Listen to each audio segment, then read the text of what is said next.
Hello dear students, welcome back to ISKC English.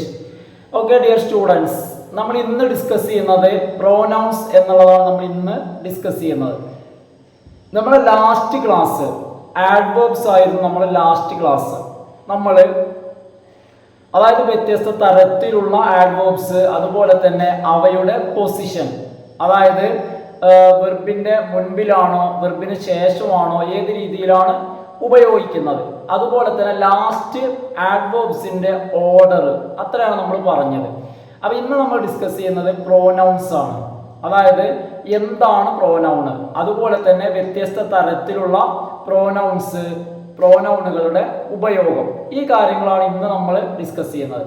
അപ്പോൾ okay, നമുക്ക് നേരെ നമ്മൾ ക്ലാസ്സിലേക്ക് പോവാം. നമുക്ക് സ്റ്റാർട്ട് ചെയ്യാം. അപ്പൊ ആദ്യം എന്താണ് പ്രോനൗൺ എന്നുള്ളതാണ്. പ്രോനൗണിന്റെ ഒരു ചെറിയ ഡെഫിനിഷൻ. അപ്പൊ നോക്കൂ, pronouns are words which are used as substitute for nouns. അതായത് നൗൺസിന് സബ്സ്റ്റിറ്റ്യൂട്ട് ആയിട്ട്, എന്ന് വെച്ച് കഴിഞ്ഞാൽ നാമങ്ങൾക്ക് പകരമായിട്ട് ഉപയോഗിക്കുന്നതാണ് എന്ത്, പ്രോനൗൺസ്. നാമത്തിന് പകരം, അതായത് നാമം ആവർത്തിച്ച് ഉപയോഗിക്കുന്നതിന് പകരമായിട്ട്, നാമത്തിന് പകരമായിട്ട് ഉപയോഗിക്കുന്നതാണ് എന്ത്, പ്രോനൗൺസ്. ഒരു എക്സാമ്പിൾ നോക്കൂ. Raju built a palatial house. Raju ഒരു പാലസിന് സമാനമായിട്ടുള്ള, കൊട്ടാര സമാനമായിട്ടുള്ള, അല്ലെങ്കിൽ കൊട്ടാരം പോലുള്ള ഒരു വീട് രാജു നിർമ്മിച്ചു. Raju built a palatial house. Palatial house, കൊട്ടാരം പോലുള്ള വീട് രാജു നിർമ്മിച്ചു. ഇവിടെ രാജു എന്നുള്ളത് ഒരു നൗണാണ്. രാജു എന്നുള്ളത് നൗണാണ്. എന്നാൽ അടുത്ത സെന്റൻസ്, രണ്ടാമത് ഇതിന്റെ തുടർച്ചയാണ്. രണ്ടാമത്തെ സെന്റൻസിൽ he is a rich man, അവനൊരു പണക്കാരനാണ്. ഈസ് എ റിച്ച് മാൻ, അവനൊരു പണക്കാരനാണ്. ഇനി അടുത്തൊരു എക്സാമ്പിൾ ആണ്, Annie is an architect. Annie ഒരു ആർക്കിടെക്റ്റ് ആണ്. ആര്? Annie is an architect. ഒരു ആർക്കിടെക്റ്റ് ആണ് ആര്? ആനി. മാത്രമല്ല, she is working in a private company. അവൾ ഒരു പ്രൈവറ്റ് കമ്പനിയിലാണ് വർക്ക് ചെയ്യുന്നത്. അപ്പൊ ഒന്നാമത്തെ സെന്റൻസിൽ നമ്മൾ രാജുവിനെ കുറിച്ചാണ് പറഞ്ഞത്. രാജു ഒരു കൊട്ടാരം പോലുള്ള വീട് നിർമ്മിച്ചു. Raju built a palatial house. പിന്നെ ഹി. അപ്പോൾ രണ്ടാമത്തെ സെന്റൻസിൽ നമ്മൾ he is a rich man എന്നാണ് പറഞ്ഞത്. He is a rich man. ഇവിടെ ആ ഹി ആരാ? രാജു. രാജു എന്ന നാമം രണ്ടാമത് പറയുന്നതിന് പകരം, ആ നാമത്തിന് പകരമായിട്ട് നമ്മൾ എന്തുപയോഗിച്ചു? ഹി എന്നുള്ളത് ഉപയോഗിച്ചു. അതുപോലെ തന്നെയാണ് ആദ്യം പറഞ്ഞതിലും. അതായത് പിന്നെ നമ്മൾ ആനിയുടെ എക്സാമ്പിള്, ആനി ഒരു ആർക്കിടെക്റ്റ് ആണെന്ന് നമ്മൾ പറഞ്ഞു. അതിനുശേഷം നമ്മൾ പറഞ്ഞത് she is working in a private company. She means Annie is working.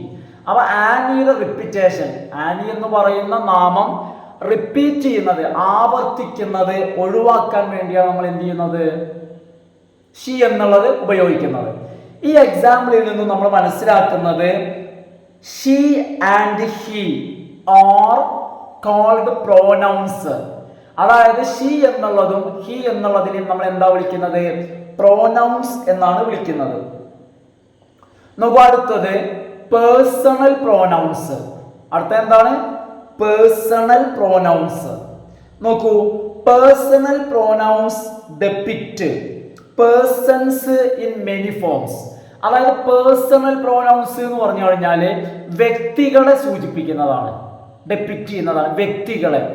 അതുമാത്രമല്ല, ഈ പേഴ്സണൽ പ്രോനൗൺസ് മെനി ഫോംസ്, പല രൂപത്തിൽ വ്യക്തികളെ കാണിക്കുന്നു. മെനി ഫോംസ്, പല രൂപത്തിൽ. അപ്പൊ അത് ഏതൊക്കെയാന്ന് ചോദിച്ചു കഴിഞ്ഞാൽ, ഒന്നാമത്തേത് പേഴ്സണൽ പ്രോനൗൺസ് എന്ന് പറയുമ്പോൾ ഫസ്റ്റ് പേഴ്സൺ ഉണ്ട്. ഒന്നാമത്തേതാ ഫസ്റ്റ് പേഴ്സൺ. പേഴ്സണൽ പ്രോനൗൺസ് ആണ് ഏതൊക്കെ? ഐ എന്നുള്ളതും വി എന്നുള്ളതും. ഫസ്റ്റ് പേഴ്സൺ ഏതൊക്കെയാണ്? ഐ എന്നുള്ളതും വി എന്നുള്ളതും കേട്ടോ. അതായത് refers to the person who is speaking, അതായത് സംസാരിക്കുന്ന ആളുകൾ. ഇപ്പൊ ഞാൻ സംസാരിക്കുമ്പോൾ ഐ, ഞാനും നിങ്ങളും സംസാരിക്കുമ്പോഴോ വി. അവ സംസാരിക്കുന്നവരെ ഉദ്ദേശിക്കുന്നതാണ് ഏത്? First person.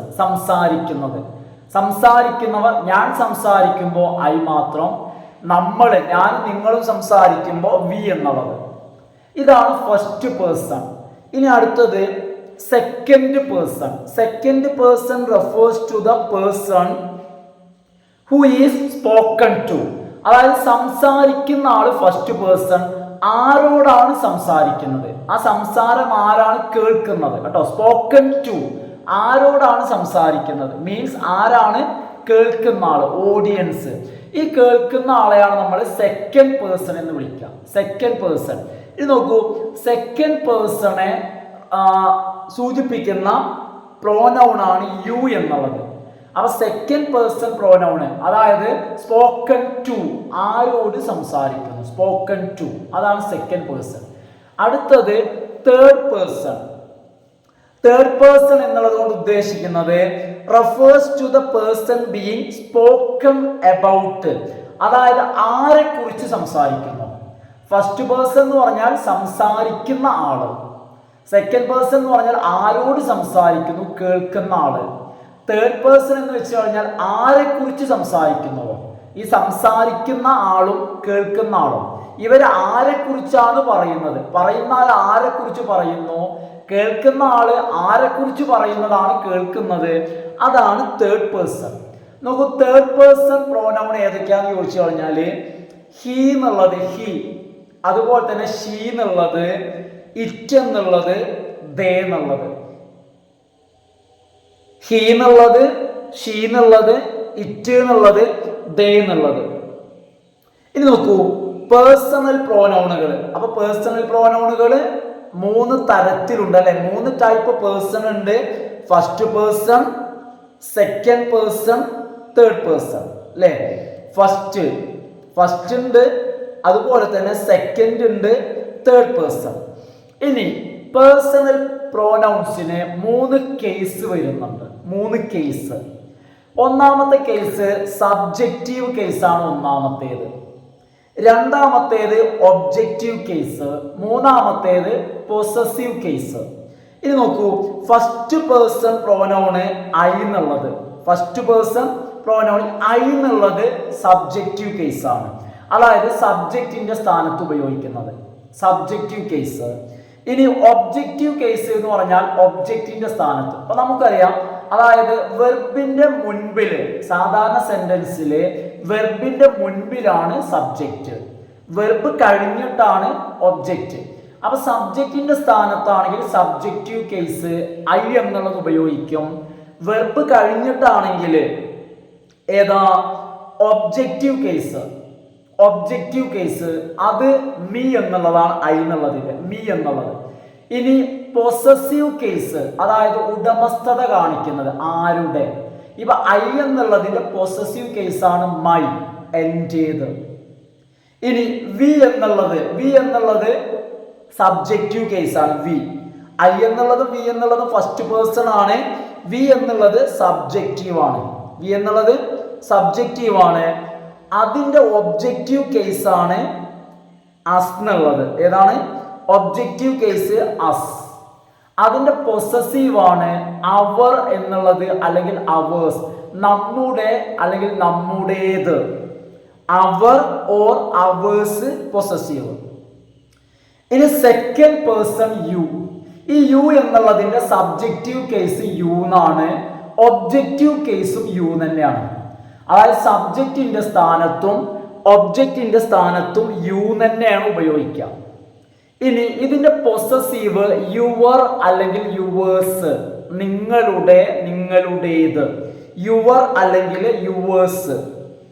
ഇനി തേർഡ് പേഴ്സന്റെ സിംഗുലർ, അതും പുരുഷന്മാര്, സിംഗുലർ പുരുഷന്മാരാണെങ്കിൽ ഹി എന്നുള്ളത്, ഹി സബ്ജക്റ്റ്. അതിന്റെ ഒബ്ജക്റ്റ് കേസ് വരുന്നത് ഹിം എന്നുള്ളത്, ഒബ്ജക്റ്റ് കേസ് വരുന്നത് ഹിം എന്നുള്ളത്, അതിന്റെ പൊസസീവ് ഉടമസ്ഥത ഹിസ് എന്നുള്ളത്.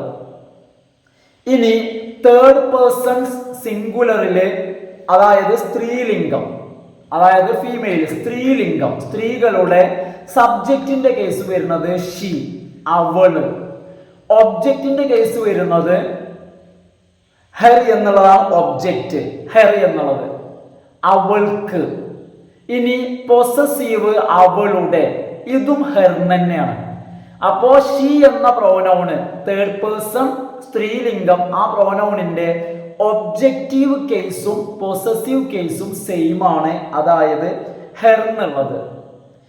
ഇനി തേർഡ് പേഴ്സൺ ഇറ്റ് എന്നുള്ളത് സിംഗുലർ തന്നെയാണ്, ഇറ്റ് എന്നുള്ളത്. അതായത് സാധാരണ നമ്മൾ പിന്നെ മൃഗങ്ങളും പക്ഷികളും നോൺ ലിവിങ്ങിനൊക്കെ ഇറ്റ് എന്നുള്ളത് സബ്ജക്റ്റീവ് കേസ് ഇറ്റാണ്. ഇതിന്റെ ഒബ്ജക്റ്റീവ് കേസും ഏതന്നെയാണ്, ഇറ്റ് തന്നെയാണ് ഒബ്ജക്റ്റീവ് കേസും. ഇതിന്റെ പൊസസീവ് ഇറ്റ്സ് എന്ന ITS ഇറ്റ്സ്. ഇനി തേർഡ് പേഴ്സൺ പ്ലൂരൽ ആണ്, തേർഡ് പേഴ്സൺ പ്ലൂരൽ അത് വരുന്നത് ദേ എന്ന. ഇത് നമുക്ക് സ്ത്രീകൾക്കും പുരുഷന്മാർക്കും അതുപോലെ തന്നെ ജീവനുള്ളവയ്ക്കും ഇല്ലാത്തവയ്ക്കും മൃഗങ്ങൾക്കും എല്ലാം ഉപയോഗിക്കാം. ദേ എന്നുള്ളത് അവർ എന്നും അവ എന്നും അർത്ഥമുണ്ട്. അവ സബ്ജക്റ്റീവ് കേസാണ് ദേ. ഇനി ഇതിന്റെ ഒബ്ജക്റ്റീവ് കേസാണ് ദം എന്നുള്ളത്. ഒബ്ജക്റ്റീവ് കേസാണ് ഏത്, ദം എന്നുള്ളത്. ഇതിന്റെ പൊസസീവ് കേസാണ് ഏത്, ദയർ എന്നുള്ളത്, അവരുടെ അല്ലെങ്കിൽ അവയുടെ. അപ്പൊ ഇതാണ് പ്രോനൗൺസിന്റെ പേഴ്സണൽ പ്രോനൗൺസിന്റെ 3 കേസുകൾ. ഇനി നമുക്ക് അടുത്തതായിട്ട് പ്രോനൗൺസിന്റെ യൂസ് ആണ് നമുക്ക് നെക്സ്റ്റ് പഠിക്കാനുള്ളത്. അപ്പൊ തൽക്കാലം നമുക്ക് എന്ത് ചെയ്യാം, അടുത്ത ക്ലാസ്സിൽ എടുക്കാം കേട്ടോ. അപ്പൊ എല്ലാവരും എന്ത് ചെയ്യുക, വീഡിയോ പൂർണ്ണമായിട്ടും കംപ്ലീറ്റ് ആയി കണ്ട ശേഷം എല്ലാവരും ഒന്ന് ലൈക്ക് ചെയ്യണം. ഫ്രണ്ട്സിനൊക്കെ ഒന്ന് നിങ്ങൾ സജസ്റ്റ് ചെയ്യുക.